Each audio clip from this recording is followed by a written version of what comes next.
Good morning बच्चों, कैसे हो आप सभी। आशा करता हूँ आप सब बहुत अच्छे हैं और अपने अपने घर पर अपनी अपनी पढ़ाई अच्छे से कर रहे हैं। बच्चों, जो बच्चे इस चैनल पर पहली बार आए हैं वो इस चैनल को सब्सक्राइब करके बेल आइकन को जरूर प्रेस कर दीजिए। बच्चों देखिए, आज का जो हमारा टॉपिक है वो है वैद्युत द्विध्रुव की निरक्षीय स्थिति में किसी बिंदु पर वैद्युत विभव, यानी कि हमें वैद्युत द्विध्रुव की निरक्षीय स्थिति में किसी भी बिंदु पर वैद्युत विभव को ज्ञात करना है। बच्चों, पिछली वीडियो में हम लोगों ने पढ़ा था वैद्युत द्विध्रुव की अक्षीय स्थिति में किसी बिंदु पर वैद्युत विभव। ठीक है, अगर आप लोगों ने वो वीडियो नहीं देखी है तो उस वीडियो को जरूर देख लीजिए। उस वीडियो का लिंक आप लोगों को मैं डिस्क्रिप्शन में दे दूंगा। बच्चों, ये निरक्षीय स्थिति में वैद्युत विभव ज्ञात करने के लिए, द्विध्रुव की निरक्षीय स्थिति में वैद्युत विभव ज्ञात करने के लिए हमें सबसे पहले इसके डायग्राम को समझना जरूरी है। तो आइए समझते हैं सबसे पहले इसके डायग्राम को।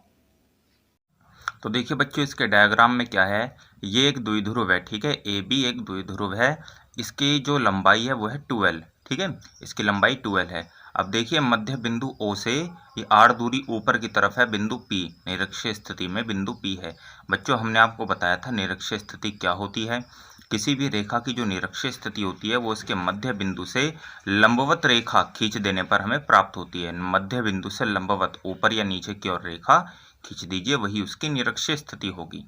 ठीक है, तो देखिए हमने इसकी निरक्षीय स्थिति में ऊपर की तरफ बिंदु पी लिया है आर डिस्टेंस पर। ठीक है ना, तो यहाँ पर हमें वैद्युत विभव ज्ञात करना है। बच्चों देखिए, वैद्युत विभव एक अदिश राशि है, इसकी कोई भी दिशा नहीं होती। इसलिए हम यहाँ पर, जैसे कि हमने वैद्युत द्विध्रुव की निरक्षीय स्थिति में जब वैद्युत क्षेत्र की तीव्रता निकाली थी तो दिशा वगैरह थी इसमें। ठीक है ना, इसके घटक वगैरह भी हमें तोड़ने पड़े थे, लेकिन यहाँ ऐसा कोई काम हमें नहीं करना है।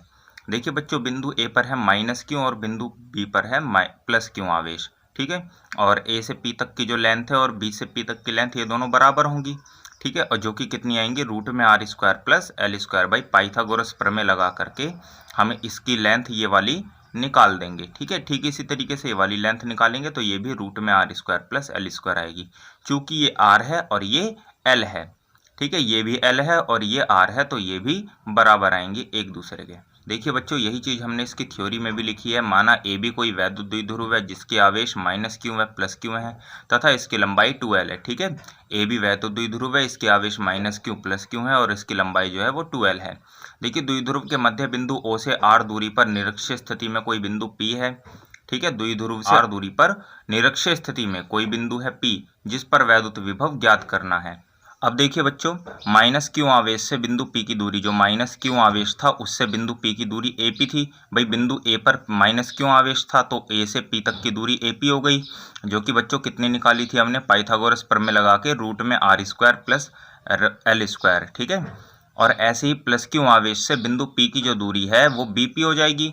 ये बराबर हो जाएगा रूट में R square plus L square, दोनों सेम है।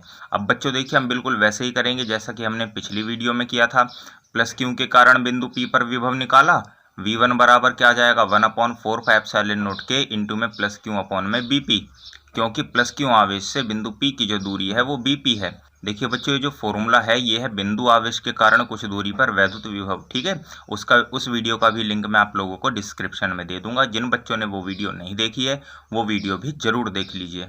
देखिए, माइनस क्यू आवेश के कारण, ठीक इसी तरीके से हम माइनस क्यू आवेश के कारण वैद्युत विभव निकालेंगे बिंदु पी पर, जो कि कितना आएगा, V2 इज इक्वल टू 1/4 के इंटू में माइनस क्यू अपॉन में ए पी। चूंकि ये माइनस है इसलिए हम इसे माइनस क्यू लिखेंगे।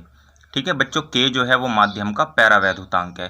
तो ये हमने प्लस क्यू के कारण बिंदु पी पर विभव निकाला, ये माइनस क्यू के कारण बिंदु पी पर विभव निकाला। अब बिंदु पी पर परिणामी विभव निकालने के लिए जोड़ देते हैं बच्चों। अदिश राशियों का परिणामी निकालने के लिए उनको हमेशा जोड़ा जाता है, लेकिन जो इसमें मान होंगे वो हम चिन्हों के साथ रखेंगे, चिन्ह के साथ हम इसके मान रखेंगे। तो देखिए, V1 का मान हमने ये रख दिया और V2 का मान हमने ये रख दिया। ठीक है, इसका जो माइनस था वो आगे आ गया है। अब बच्चों देखिए, हम AP और BP की वैल्यू रखेंगे, दोनों वैल्यू सेम है इसलिए ये एक दूसरे से कैंसिल हो जाएंगे। देखिए बच्चों, अब हमने इसका मान रख दिया है रूट में R square plus L square और इसका भी मान रख दिया रूट में R square plus L square. तो बच्चों ये दोनों जो है एक दूसरे से क्या हो जाएंगे, अब कैंसिल हो जाएंगे। कैंसिल होने के बाद क्या आ जाएगा, जीरो। यानी कि वैद्युत द्विध्रुव की निरक्षीय स्थिति में, वैद्युत द्विध्रुव है और उसकी निरक्षीय स्थिति में किसी भी बिंदु पर वैद्युत विभव जीरो होगा। ध्यान दीजिए, वैद्युत द्विध्रुव की निरक्षीय स्थिति में किसी भी बिंदु पर विभव जीरो होगा, फिर चाहे वो ऊपर हो चाहे वो नीचे हो। बच्चों देखिए, दो ऐसी जगह है जहां पर वैद्युत क्षेत्र होता है लेकिन वैद्युत विभव नहीं होता। वो जगह है वैद्युत द्विध्रुव की निरक्षीय स्थिति और वैद्युत द्विध्रुव का मध्य बिंदु। ठीक है, ये दो जगह ऐसी हैं जहां पर वैद्युत क्षेत्र तो होगा, वैद्युत विभव नहीं होगा। अब देखिए बच्चों, अगला टॉपिक है इसमें समविभव पृष्ठ। देखिए, इसके नाम से ही आप लोगों को पता चल रहा है कि समविभव पृष्ठ में क्या होगा, प्रत्येक बिंदु पर विभव बराबर होगा। तो बच्चों देखिए, वैद्युत क्षेत्र में स्थित वह पृष्ठ जिसके प्रत्येक बिंदु पर विभव समान होता है समविभव पृष्ठ कहलाता है। यानी कि ये वैद्युत क्षेत्र में ऐसा पृष्ठ होगा जिसके प्रत्येक बिंदु पर विभव क्या हो, बराबर हो, समविभव पृष्ठ वो कहलाएगा। देखिए बच्चों, ये आप लोग ध्यान रखना कि समविभव पृष्ठ वैद्युत क्षेत्र की दिशा के लंबवत होता है। ठीक है, जो समविभव पृष्ठ होगा वो वैद्युत क्षेत्र की दिशा के लंबवत होता है। देखिए बच्चों, आप लोग ये जो देख रहे हो, जो तीर का निशान दाईं तरफ जा रहा है, ये वैद्युत क्षेत्र की दिशा को प्रदर्शित कर रहा है। और ये जो ब्रैकेट हैं, जो ऊर्ध्वाधर ब्रैकेट बने हुए हैं, आयत बने हुए हैं, ये समविभव पृष्ठ को दर्शा रहे हैं। ठीक है बच्चों, आप लोग देख रहे होंगे कि ये समविभव पृष्ठ वैद्युत क्षेत्र के लंबवत है। बच्चों, ये समविभव पृष्ठ कैसा भी हो सकता है, गोल भी हो सकता है, चौकोर भी हो सकता है, आयताकार भी हो सकता है। अब देखिए बच्चों, ये एक बोधात्मक प्रश्न है। सिद्ध करो कि किसी इलेक्ट्रॉन को समविभव पृष्ठ के अंतर्गत दो बिंदुओं के बीच ले जाने में किया गया कार्य शून्य होता है। यानी कि हमारे पास एक समविभव पृष्ठ है, हम उसमें किसी एक इलेक्ट्रॉन को एक बिंदु से दूसरे बिंदु तक ले जा रहे हैं, तो किया गया कार्य शून्य होगा। ये हमें ज्ञात करना है। देखिए बच्चों, पेपर में जरूरी नहीं है कि इलेक्ट्रॉन ही हो, कोई प्रोटॉन भी बोल सकता है, अल्फा कण भी बोल सकता है, पॉजिट्रॉन भी बोल सकता है। मतलब कोई ऐसा कण बोलेगा जिस पर आवेश हो, या बोल देगा कि किसी आवेश को। ठीक है, मतलब कोई भी होगा, आवेशित कण होगा। ठीक है, तो देखिए इसे सॉल्व करते हैं। माना किसी इलेक्ट्रॉन Q बराबर E, जिसका आवेश क्या है, E है, को समविभव पृष्ठ के अंतर्गत बिंदु A से बिंदु B तक ले जाया जाता है। यानी कि बिंदु A से बिंदु B तक हम इसे लेकर के जा रहे हैं। तो देखिए, इस दौरान किया गया कार्य कितना होएगा बच्चों, इस दौरान किया गया कार्य W इक्वल टू आ जाएगा E इंटू में VB माइनस VA।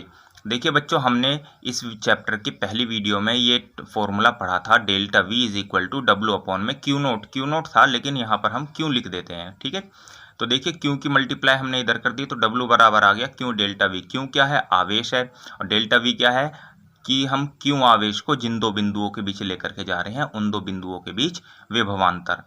ठीक है, तो देखिए क्यों की जगह मैंने ई रख दिया। ठीक है, चूंकि इलेक्ट्रॉन का आवेश है ई, और डेल्टा वी विभवांतर है। देखिए बिंदु ए से बिंदु बी तक लेकर के जा रहे हैं, तो बिंदु बी के विभव से हम बिंदु ए का विभव माइनस करेंगे, तो V B minus V A. अब देखिए बच्चों, समविभव पृष्ठ पर क्या होगा, दोनों विभव बराबर होंगे। ठीक है, समविभव पृष्ठ का मतलब ही यही है कि सभी बिंदुओं पर विभव बराबर हो। तो देखिए यहाँ पर हमने VA की जगह VB रख दिया। ठीक है, आप लोग चाहो तो VB की जगह VA रख सकते हो। तो देखिए दोनों एक जैसे हो गए। ठीक है, दोनों एक जैसे हैं, तो ये माइनस होकर के जीरो आ जाएगा, तो E इंटू जीरो यानी कि W is equal to zero हो गया। देखिए बच्चों, फाइनल निष्कर्ष क्या निकलता है, अतः किसी इलेक्ट्रॉन को समविभव पृष्ठ में एक बिंदु से दूसरे बिंदु तक ले जाने में किया गया कार्य शून्य होता है। यानी कि समविभव पृष्ठ में हम किसी इलेक्ट्रॉन को, या फिर मान लीजिए किसी प्रोटॉन को, अल्फा कण इत्यादि को अगर हम एक बिंदु से दूसरे बिंदु तक ले जाएं, तो इस दौरान किया गया कार्य शून्य होता है। तो बच्चों, आशा करता हूँ आपको ये सारे टॉपिक आज के क्लियर हो गए होंगे। अगर किसी बच्चे को कोई प्रॉब्लम हो तो वो हमसे कमेंट बॉक्स में पूछ सकता है। तो बच्चों, आज की वीडियो में बस इतना ही, मिलते हैं अगली वीडियो में। Okay, thank you.